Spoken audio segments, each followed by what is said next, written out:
বাঙালি খানায় সবাইকে স্বাগত জানাই। আপনারা তো অনেকভাবে লাউ দিয়ে চিংড়ি মাছ রান্না করে খেয়েছেন। একবার আমার মতন করে সহজ পদ্ধতিতে আপনিও শিখে নিতে পারবেন ছোট ছোট টিপস সহ।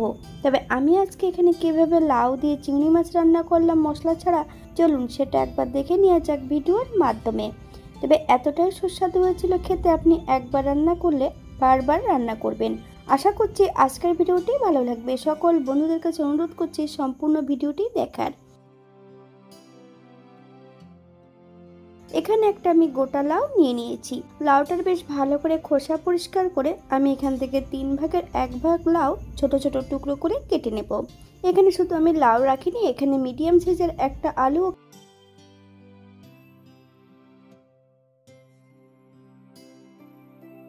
বাঙালি রান্না ঘরোয়া উপকরণ দিয়ে। আপনাদের যদি রান্নাগুলো পছন্দ হয় তাহলে চ্যানেলটি সাবস্ক্রাইব করে দিয়ে পাশে থাকবেন।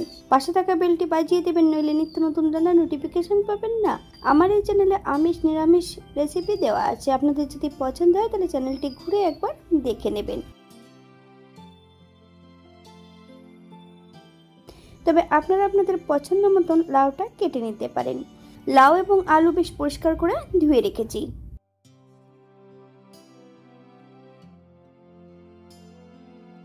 একটা কড়াইতে 1 কাপ জল অ্যাড করব। জল গরম হওয়া পর্যন্ত অপেক্ষা করতে হবে।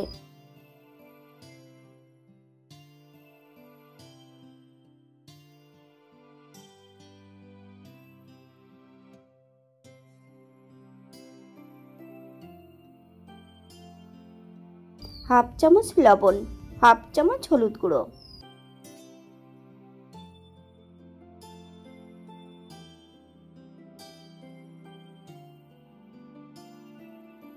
কয়েকটা চিংড়ি মাছ আমি এই জলের মধ্যে অ্যাড করব। 3 থেকে 4 মিনিটের মতন চিংড়ি মাছ দিয়ে সেদ্ধ করে নেব।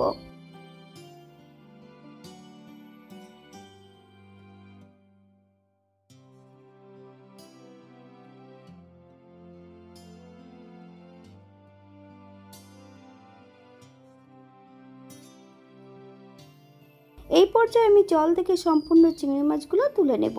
একই জলের মধ্যে আমি সম্পূর্ণ লাউগুলো অ্যাড করে দেব।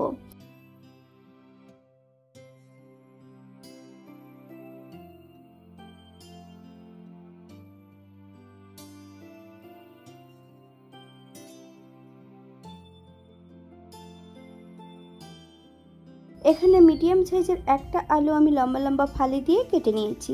সম্পূর্ণ আলুটা অ্যাড করব। 4 থেকে 5 মিনিটের মতন ঢাকা দিয়ে রেখে দেব, অথবা যতক্ষণ লাউ সেদ্ধ হচ্ছে না ততক্ষণ ঢাকা দিয়ে রেখে দিতে হবে।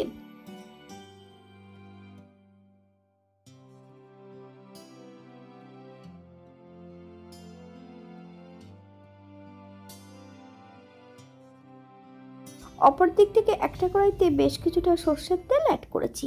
তেল গরম হওয়া পর্যন্ত অপেক্ষা করতে হবে। ফোড়নে রেখেছি সাদা জিরে। এই ভাজা জিরেটা আমি একটা পাত্রে তুলে রেখে দেব।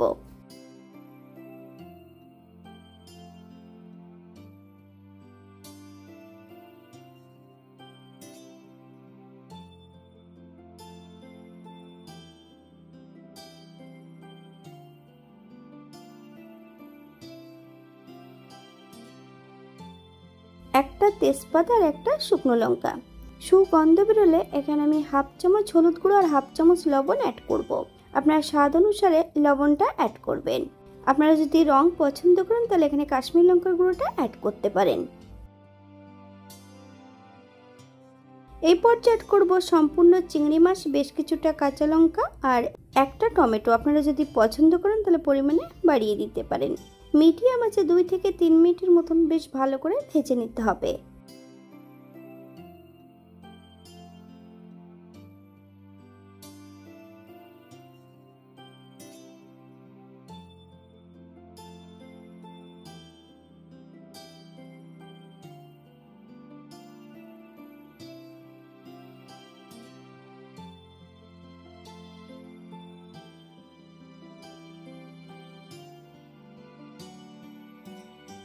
আপনারা একবার স্ক্রিনের দিকে ফলো করবেন। আলু সহ মশলা দিয়ে বেশ ভালো করে 2 থেকে 3 মিনিটের মতন ভেজে নিতে হবে।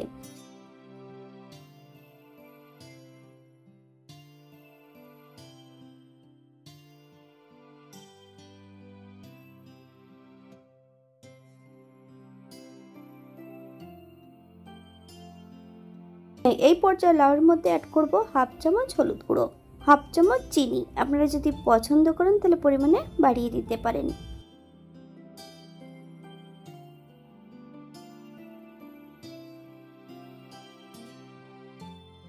সম্পূর্ণ মশলাটা লাউয়ের মধ্যে অ্যাড করে দিতে হবে।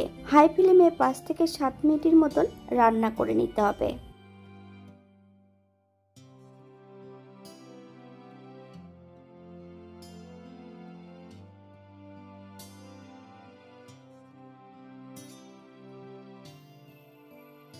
পর্যায়ে অ্যাড করব ভেজে রাখা সম্পূর্ণ জিরে, তার সঙ্গে একটা আলুর টুকরো আমি অ্যাড করে দিয়েছি। ময়দা অথবা কর্নফ্লাওয়ারের গুঁড়ো অ্যাড করতে পারেন। আমি এখানে একটা আলু চেপে অ্যাড করে দিয়েছি। ঝোলটা কিন্তু তাহলে ঠিক হয়ে যাবে। এই পর্যায়ে গ্যাসের ফ্লেমটা অফ করে দিয়ে 5 মিনিটের জন্য স্ট্যান্ডিং টাইম দেব, তারপর সার্ভ করব। এটা দেখতে যেমন ভারী সুন্দর হয়েছে, এটা গরম ভাতে খেতে কিন্তু অসম্ভব ভালো হয়েছিল। আপনারা বাড়িতে একবার একই পদ্ধতিতে বানিয়ে নেবেন। আপনারা যদি পেঁয়াজ, রসুন বা অন্যান্য মশলা পছন্দ করেন তাহলে অ্যাড করতে পারেন। আজকের ভিডিওটি এই পর্যন্ত। সবাই সুস্থ থাকবেন, ভালো থাকবেন। অন্যদিন নতুন রেসিপি নিয়ে আপনাদের সামনে আবার আমি হাজির হব। নতুন ও পুরনো সকল বন্ধুদের অসংখ্য ধন্যবাদ ভিডিওটি দেখার জন্য। হাতে যদি সময় থাকে তাহলে একটা লাইক, কমেন্ট, শেয়ার করবেন।